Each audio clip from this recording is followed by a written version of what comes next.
one of the things you touched on very briefly was travel. And that brought up a question I've been meaning to ask you all off season, but like I either didn't think of it or I didn't have the right opening or angle.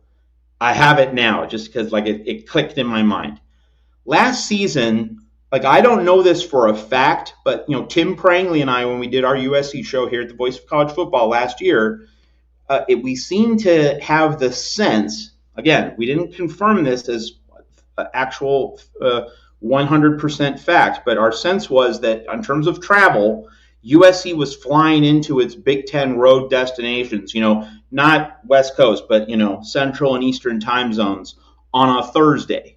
First off, do you know if that's true or not? And second, if it is true, shouldn't the adjustment this year be to fly in on Wednesday? Like you can eat another hotel bill. You can, like you're USC, you're a big boy program, all right?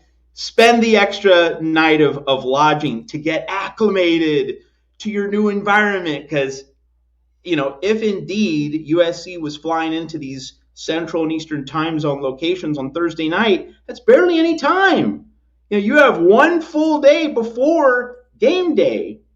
And so assuming that was true, and again, I don't know, I'm gonna ask you for perspective on this, but if that was true, that was idiocy. And hopefully someone in the football ops department, maybe Chad Bowden, because like he would know USC going to Notre Dame, for travel, would really make a difference. So Ethan, first off, do you know that if USC was flying into Big Ten locations on Thursdays, and if it was, you would think that would have to be an adjustment this year in the Chad Bowden era?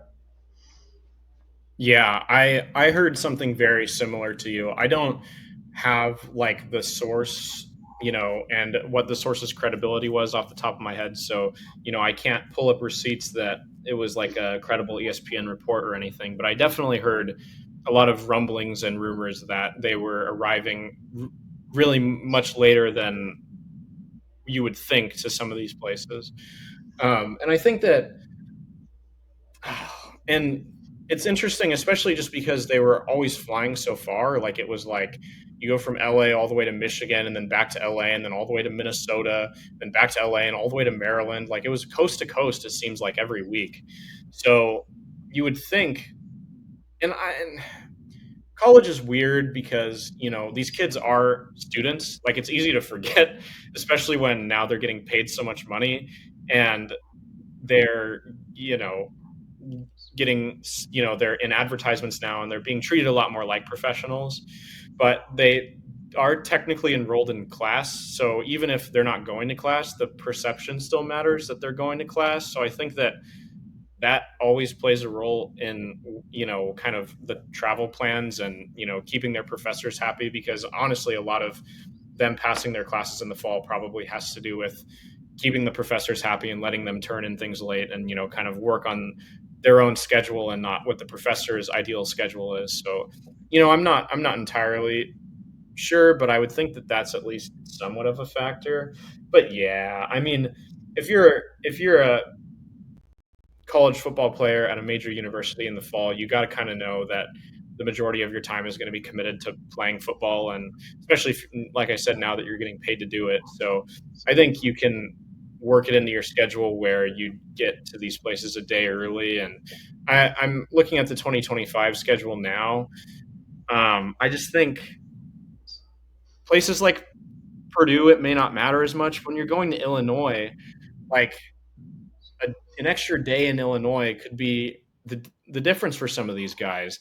In the it's going to be packed full. There's going to be, and Nebraska is another great example. Illinois and Nebraska are the two games that I brought up pretty consistently as that I see as trap games, because USC is supposed to win them, but they're just teams that were good enough last year, and I think project to be good enough this year, and just have kind of intimidating enough environments, which USC didn't thrive in last year, that they worry me a little bit as kind of similar games to the games that USC lost last year. And so I think that, like, if you're running on low sleep, suddenly 80,000 fans and the noise of 80,000 fans bothers you a little bit more. And then you get a little bit more nervous and then it starts to snowball. So Yeah, I mean, it doesn't have to be a priority every single time. Like I said, going to Purdue, it probably doesn't matter as much. Um, but for the three that I would circle for Illinois, or four, sorry, for Illinois, actually, no, it is three because they've traveled to Notre Dame before, so they kind of know how that is and they're acclimated to that. For Illinois, for Nebraska, and for the game in Oregon, which is another place that they've traveled, but Oregon is just um, kind of a different beast as well. So I guess yeah, two to four between those games: Illinois, Nebraska, Oregon, Notre Dame. I think Oregon and Notre Dame they're more used to, so changing up their strategy there is maybe not something that we'll see. Maybe since they've been traveling there for years, they're a little bit more used to it. They have a little bit more of a plan lockdown. But for Illinois, Nebraska, especially, like I wouldn't take any risks. I'd get there a day earlier. It's further away than a lot of the games that they're traveling to this year. It's going to be a more intense environment. It's just a lot different of an environment too. Like hanging out in Lincoln, Nebraska is a lot different than being in Los Angeles, California. So you have to get acclimated to that as well. But yeah, I mean, those two games, like, there's really no excuse to be flying in and rushing the players into the game because the atmosphere is going to really affect them if they're running on low sleep or anything like that. And so Illinois is late September, Nebraska is I believe early November. Like if it's cold in Nebraska in early November, or if it's really humid and sticky in Champaign in late September, boy, you want those athletes to be more acclimated to the environment. And like Michigan, I don't remember what the temperature was for that game, but it was the middle of September and it was a blazing sunny afternoon. And of course, Midwest sun is not the same as Southern California sun. So, and you consider Ethan, Elijah Page, who obviously developed into a really, really good offensive lineman over the course of the season, but he was bad in that Michigan game. And The whole offensive line was, you could yeah. perhaps attribute some of that to the crowd, but some of it could have been the environment. Like he wasn't comfortable, and so the flying in on Wednesday instead of Thursday could be the difference between winning and losing. It could be the difference between having stamina in the fourth quarter and not. It could be the difference between feeling comfortable at the start of a game and not. I would also add the point in terms of the travel and handling this schedule that you made the point about the academic part. If the academic advisors are there and they're still taking classes, wouldn't you want to have 2 days between your arrival and game day so that one day could be a football day, practice, game plan, walking the field, maybe like testing for receivers, testing the angle of the sun at a stadium you don't know. One day's kind of the football stuff, and the other day can be for the academics. If you're flying in on a Thursday, that Friday you're going to have the advisors nattering in your ear. Not to diminish the work or the importance of academic advisors, but just that like they have to do their job. They might have to pester these athletes on the one day you're settled in town before game day on Saturday. If you're flying in on Wednesday, you can just say, hey, academic advisors, you have our players for one of these days, and then it's all football for the other off day before Saturday game day. So, like logistically, it should be so obvious. And again, Ethan and I, we do not know for a fact that USC was flying into Ann Arbor, Minneapolis, College Park, Maryland on Thursdays, but that was our sense. Like that was seemed to be the chatter. That seemed to be the general point of agreement among a lot of USC watchers. But we weren't tracking the airplanes. Maybe we should this year. Like we need to get FlightAware or something.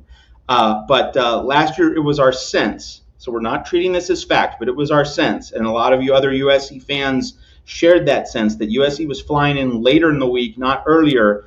That needs to be fixed and dealt with this A little fall. tangent that I was going to talk about really briefly, and then maybe it'll come back to me, which is just that Michigan game, um, which, yeah, I think because I just remember being so incredibly overwhelmed by the crowd size, and just being in the press box. Like I was at that game in the press box. The windows were up, so I couldn't even get a full sense of the crowd noise, but even I was just this is unbelievable. Like it's got to be insane for the players to deal with, and like it made it somewhat understandable when they struggled in the first half, all of that stuff. um, but you would think that when you go to a place like the Big House, and some of these other places in the Big Ten, you want your players to experience and appreciate that history anyway, because that's like part of the reason why you join the Big Ten is you're competing against all these historic, great college football programs that you haven't gotten to compete against before. So I think that that's almost another incentive to travel a little bit earlier, is just to, like, let these guys tour the school and kind of appreciate the history and appreciate the opponent that they're going up against. And, like, especially when they take their first trips to places like the Big House or a place like the Shoe, or any of these places, like, you become even more motivated to go out there and perform when you understand kind of the historic nature of what you're about to do. You don't get to, you're walking in the dreams of a lot of kids that never made it to where you are. A lot of us who end up on the media side had dreams of playing a sport professionally at some point, and that turned into us staying around the sport any way we could. But a lot of other people that are like that you're getting to walk out in the dreams of. And I just think understanding that fully, like what you're about to go do too, just kind of fires you up and motivates you. So, if if the reason why they're not heading out there is because they don't know what to do, like, take a day and walk around campus and, all that stuff. I just think any of that just brings more benefit for sure. Man, Ethan, that's a fantastic point. Like I had not considered that. That's brilliant. Because coaches can speak for forever about, well, this is the tradition of USC and this is how important the game is and this is what it means. But a better teacher is, hey, go inside that stadium, walk around it, and walk around the campus, and maybe like ask students or professors on campus, hey, tell me a Penn State story. Hey, tell me a great Ohio State story. And like that way, like you can appreciate it right from the source. Like what a great insight in terms of getting athletes to cherish these moments. I think the other point you bring up is, if you're getting in relatively shortly before the game without a longer turnaround time, it's all going to go by so quickly. And so when you get on the field, like, you want to kind of maximize the moment, but like it's just all spinning, rapidly in front of these players. Arriving early is a way to kind of slow things down, and you're kind of taking a little bit more time. You're being a little bit more intentional about what you do. And that way, when you get on the field, like, hey, I've spent a couple days here. I kind of know what this is about. Not talking about the body's acclimating to the weather. I'm talking about kind of being able to kind of soak up the experience so you don't think that you have to do everything at once, which, like in sports, that also leads to mistakes. Trying to do everything at once, like trying to hit the 7-run homer, right? Trying to hit the 5-point shot in basketball. Things you can't do. No, you just need to make the one play that's in front of you in a given moment. Arriving earlier slows down the brain. It slows down the calendar. Ethan, like this is why we love your insight here at the Voice of College.